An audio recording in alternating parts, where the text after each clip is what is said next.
నమస్తే. Straight talk కార్యక్రమానికి స్వాగతం. 99 TV chief editor and senior journalist Satish గారు మనతో ఉన్నారు. సతీష్ గారు నమస్తే. నమస్తే. నిజంగా జనసేన నాయకులందరికీ, జనసేన శ్రేణులందరికీ ఒక గుడ్ న్యూస్ ఏమో. ఎందుకంటే 2024 ఎన్నికలకు ముందు ఒక ప్రపోజల్ వచ్చింది జనసేనకు, సింగిల్ గా పోటీ చేయండి, మీరు గవర్నమెంట్ మీదే వస్తుంది, జనసేన పార్టీకి అధికారం వస్తుంది అని చెప్పేసి. బట్ అప్పుడున్న పరిస్థితుల దృష్ట్యా పవన్ కళ్యాణ్ కూటమిగా వెళ్లారు. కానీ ఇప్పుడు చూసుకుంటే రాజమండ్రి ఆంధ్ర పేపర్ మిల్ కార్మిక సంఘాల ఎన్నికల్లో జనసేన పార్టీ సింగిల్ గా పోటీ చేసి సంచలనం సృష్టించింది. అంటే ఇది భవిష్యత్ రాజకీయానికి ఒక సంకేతంగా చూడాలంటారా, ఏమంటారు? అంటే ఇప్పుడు జనసేన ఈ తరహా విజయం సాధించడం అనేది రియల్లీ కొంచెం వాళ్ళకి పార్టీ పరంగా కొంత మూవే. ఎందుకంటే మనకు తెలుసు తెలుగుదేశం పార్టీలో టీఎన్టీయూస్ అని ఉండేది. అలాగే మనకి కాంగ్రెస్ లో మనం చూస్తే కాంగ్రెస్ విభాగం, తర్వాత మన లెఫ్ట్ పార్టీస్ లో మనం చూస్తే సిఐటియు, తర్వాత ఏఐటియుసి, ఇట్లా తర్వాత ఎఫ్ఐటి, ఇట్లా యూనియన్స్ అనేవి ఉంటాయి. దేనికదే యూనియన్స్ ఉంటాయి. మనం తెలంగాణలో కూడా మనకు తెలుసు ఇప్పుడు సింగరేణి ఉంది. సింగరేణికి సంబంధించి కూడా బీఆర్ఎస్ కి సంబంధించిన సింగరేణి విభాగం ఒకటి ఉంది. అలాగే లెఫ్ట్ పార్టీకి సంబంధించి ముందు నుంచి కూడా విభాగాలు ఉన్నాయి. అలాగే కాంగ్రెస్ పార్టీకి సంబంధించి కూడా విభాగాలు ఉన్నాయి. అందుకే మనం అప్పుడప్పుడు చూస్తున్నప్పుడు ఇక్కడ లోకల్ లెవెల్లో కొన్ని ఎన్నికలు జరుగుతున్నప్పుడు ఎవరో ఒక కార్మిక సంఘం మరో కార్మిక సంఘం మద్దతు ఇచ్చి గెలిచిన సందర్భాలు కూడా మనం చాలా సందర్భాల్లో చూసాం. ఇప్పుడు ఇది జనసేనకి ఎందుకు అత్యంత కీలకమైనది అంటే ఇది మామూలు సాధారణ ఎన్నిక కాదు. రాజమండ్రి ఆంధ్ర పేపర్ మిల్ కార్మిక సంఘ ఎన్నికల్లో ఏంటంటే వైఎస్ఆర్ కాంగ్రెస్ పార్టీకి 2వ ప్లేస్ వస్తే తెలుగుదేశం పార్టీకి 3వ ప్లేస్ వచ్చింది. అయితే తెలుగుదేశం పార్టీకి 3వ ప్లేస్ రావడం ఏంటి, మరి జనసేన తెలుగుదేశం పార్టీ బీజేపీ ఒక కూటమిగా ఉన్నాయంటే ఇక్కడ ఆ తరహా వాతావరణం క్రియేట్ అవ్వలేదు. చాలా సార్లు ఆ వాతావరణం కార్మిక సంఘాల ఎన్నికల్లో క్రియేట్ అవ్వదు. ఈసారి ఏమైంది, జనసేన, ఏఐటియుసి, ఎఫ్ఐటియు వీళ్ళందరూ కలిసి ఒక యునైటెడ్ ఫ్రంట్ గా ఏర్పడి విజయం సాధించారు. ఇక్కడ జనసేన కూటమికి 258 ఓట్లు వచ్చాయి. వైఎస్ఆర్ కాంగ్రెస్ పార్టీ యూనియన్కి 228 ఓట్లు వచ్చాయి. టీడీపీకి చెందిన టిఎన్యూసికి 220 ఓట్లు వచ్చాయి. అంటే ఇక్కడ ఒక రకంగా టీడీపీ వైఎస్ఆర్ కాంగ్రెస్ పార్టీకి కూడా గణనీయంగానే వచ్చాయి. కానీ ఒక 30 ఓట్లు అదనంగా 2వ ప్లేస్ లో వైఎస్ఆర్ కాంగ్రెస్ పార్టీ యూనియన్ కి ఒక 30 ఓట్లు అదనంగా జనసేన కూటమికి రావడం, ఆ విజయం సాధించడం అనేది రియల్లీ ఇది ఖచ్చితంగా ఒక రకంగా జనసేన ఎన్నికల ప్రయాణంలో కానీ జనసేన పార్టీ రాజకీయ ప్రయాణంలో ఇది ఖచ్చితంగా కొంత ఎర్మార్క్డ్ థింగే. ఎందుకంటే ఇప్పటి వరకు జనసేన పార్టీ పెట్టిన తర్వాత కొన్ని ప్రజా సమస్యలపై మాట్లాడడం, 2014 ఎన్నికల్లో కూటమికి మద్దతు ఇచ్చిన ఆయన ఎన్నికల్లో పోటీ చేయలేదు. పోటీ చేయకపోయినా జనసేన అప్పటి 2014లో ఇదే ఎన్డీఏకి సంబంధించి తెలుగుదేశం పార్టీ అలాగే మనకు తెలుసు బీజేపీ జనసేన ఒక కూటమిగా ఏర్పడ్డాయి. అప్పుడు ఆ కూటమికి అది కలిసి వచ్చింది. బట్ 2019 ఎన్నికలకు వచ్చేసరికి పవన్ కళ్యాణ్ సింగిల్ గా వెళ్తే ఒక స్థానంలో విజయం సాధించారు. గాజువాక భీమవరంలో ఆయన ఓటమి చెందారు. ఆ ఒక స్థానంలో గెలిచిన రాజోలు ఎమ్మెల్యే వరప్రసాద్ ఆ తర్వాత వైఎస్ఆర్ కాంగ్రెస్ పార్టీకి కొంత ఎలైడ్ గా మారిపోయారు. ఈ వాతావరణం అప్పుడు క్రియేట్ అయింది.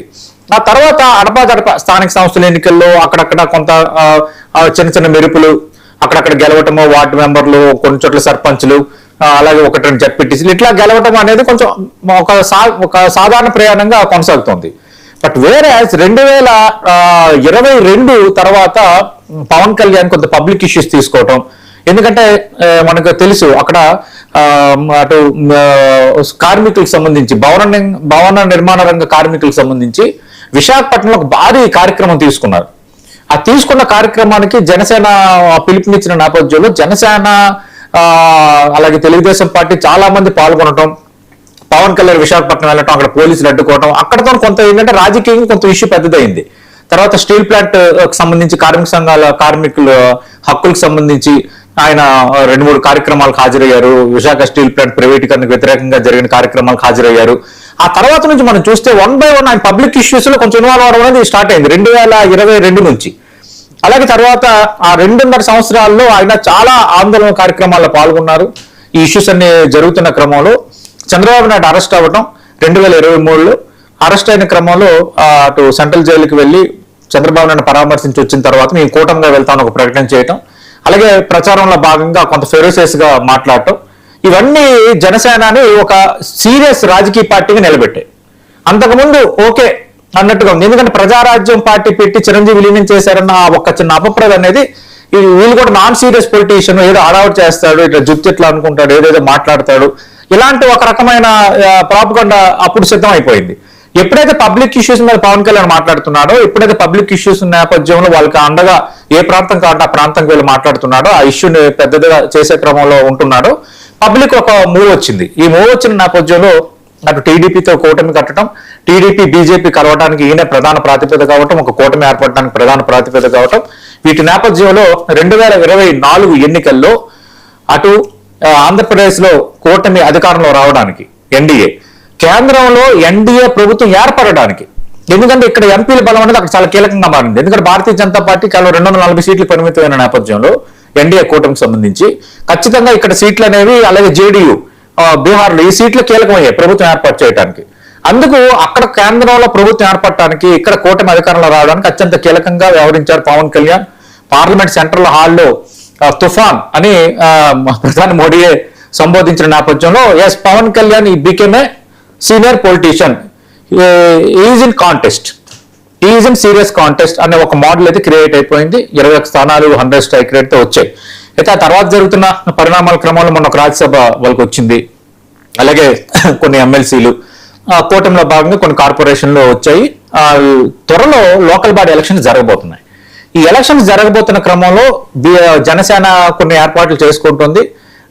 ఇవన్నీ చర్చ జరుగుతున్నాయి. కానీ మీన్ వైల్ లో కార్మిక సంఘాలకు సంబంధించిన ఈ ఎన్నికల్లో గెలుపొందడం అనేది ఖచ్చితంగా ఇది బిగ్ బ్రేక్ త్రూగానే చెప్పాలి. రేపొద్దున మేము బలపడుతున్నాము అన్న అంశాన్ని కొంత చూపించడానికి, మాకు అన్ని వర్గాల మద్దతు లభిస్తుంది అని చెప్పుకోవటానికి ఇది ఒక బలమైన ఎగ్జాంపుల్ గా మనకి కనిపిస్తోంది. ఎందుకంటే జనసేన సంస్థాగతంగా బలంగా లేదన్నది ఆరోపణ, కొన్ని వాస్తవాలు కూడా ఉన్నాయి. అయితే ఈ మధ్యకాలంలో మనం మాట్లాడుకున్నాం, ఇప్పుడు జనసేన అధికార ప్రతినిధులు మొత్తం క్యాన్సిల్ చేశారు, రాష్ట్ర కమిటీని క్యాన్సిల్ చేశారు. అలాగే పార్టీకి ఎప్పుడు పార్టీ పెట్టినప్పటి నుంచి ఆ తర్వాత కానీ ఎవరైతే డెడికేటెడ్ గా పార్టీని నమ్ముకుని ఉన్నారో అలాంటి కార్యకర్తలను అటు వాళ్ళని వెతికే పనిలో, అంటే వాళ్ళని గుర్తించే పనిలో జనసేన ఒక కమిటీ కూడా వేసింది, ఆ కార్యక్రమం చేపడుతుంది. ఇప్పుడు సంస్థాగతంగా కూడా త్వరలో కమిటీలు కూడా రాబోతున్నాయి. అంటే కొంత పవన్ కళ్యాణ్ విధానం మారింది. ఎస్ మన సంస్థాగతంగా బలంగా ఉంటేనే బలపడతాము, అలాగే కార్మిక సంఘాల ఎన్నికలు వీటన్నిటిలో ఇన్వాల్వ్ అవ్వాలి. ఒక రాజకీయ పార్టీ అంటే ఎన్నికల్లో పోటీ చేసి ఊరుకోవటం కాదు, మనం అన్ని వర్గాల మద్దతు ఉండాలి, అన్ని రకాల అంశాలు కూడా మనం ప్రస్తావిస్తూ ఉండాలన్న ఒక రకమైన అంటారు కదా, అది రాజకీయ చతురత కావచ్చు, వీటన్నిటి నేపథ్యం రాజకీయ పరిణితి మరింత పెరగడం కావచ్చు, వీటన్నిటి నేపథ్యంలో ఇప్పుడు ఈ రాజమండ్రి ఆంధ్ర పేపర్ మిల్ ఎన్నికల్లో జనసేన కూటమి విజయం సాధించడం అనేది రియల్లీ కొంచెం బిగ్ మూవ్ గానే చెప్పుకోవాలి. ఆ పార్టీకి బిగ్ జోస్ జనసేనకు సంబంధించి.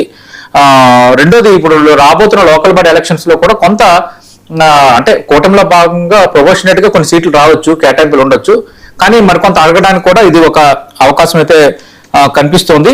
సరే, ఇక్కడ చాలా మంది అప్పుడే రకరకాలుగా సోషల్ మీడియాలో రాయడం స్టార్ట్ చేస్తారు. ఇక్కడ టీడీపీ వేరేగా పోటీ చేసింది, వైఎస్ఆర్ కాంగ్రెస్ పార్టీ వేరేగా పోటీ చేసింది, జనసేన ఏమో అక్కడ ఎవరెవరితో కలిసింది, ఏఐటీయూసీతో ఎఫ్ఐటీఏతో కలిసింది, ఒక యునైటెడ్ ఫ్రంట్ గా ఏర్పడ్డారంటే ఇప్పుడు కార్మిక సంఘాల ఎన్నికల్లో ఇవన్నీ జరుగుతూ ఉంటాయి, రకరకాలుగా జరుగుతూ ఉంటాయి. మనకి తెలుసు గతంలో హైదరాబాద్ లెవెల్లో ఉన్న కొన్ని పారిశ్రామిక కొన్ని వింగ్స్ కి సంబంధించిన ఎన్నికల్లో కూడా అనూహ్యంగా ఎవరో గెలుస్తుంటారు. అనూహ్యంగా మనం ఒకరు కలిస్తే మామూలుగా అయితే రాజకీయంగా బద్ధశత్రువులుగా ఉంటారు, కానీ కార్మిక సంఘాలు కలిసి పోటీ చేస్తాయి. అంటే కార్మిక సంఘాలకు వచ్చేసరికి కొంచెం బ్యారియర్స్ ఉండవు, ఎవరు మన తరఫున మాట్లాడుతున్నారు, పోరాడుతున్నారు అనే దానికి ఒక గుడ్ అండర్స్టాండింగ్ లోనే జరుగుతాయి. అందుకు ఇక్కడ ఏదో ఏటీసీతో ఎఫ్ఐటీఏతో జనసేన కలిసిపోయింది కాబట్టి, టీడీపీ 3వ స్థానం వచ్చింది కాబట్టి జనసేన టీడీపీ మధ్య దూరం పెరిగింది, జనసేన టీడీపీ మధ్య గ్యాప్ పెరిగింది ఈ మధ్య కాలంలో మనం చూస్తున్నాం. ఇదే తొలియేడు కానీ అనటం అంత అవివేకమైన అనాలిసిస్ ఉండదు. ఎందుకంటే ఈ కామన్ గా కార్మిక సంఘాల ఎన్నికల్లో జరిగే ఫినామినానే. అందుకే అంటారు కదా, ఇప్పుడు కోడిగుడ్డు మీద ఈకలు పీకడం అని, అలాంటి చర్యలు దీనికి విషయంలో మనం చేయకూడదు. ఇది ఒక రకంగా జనసేన రాజకీయ ప్రయాణంలో ఒక మూవ్.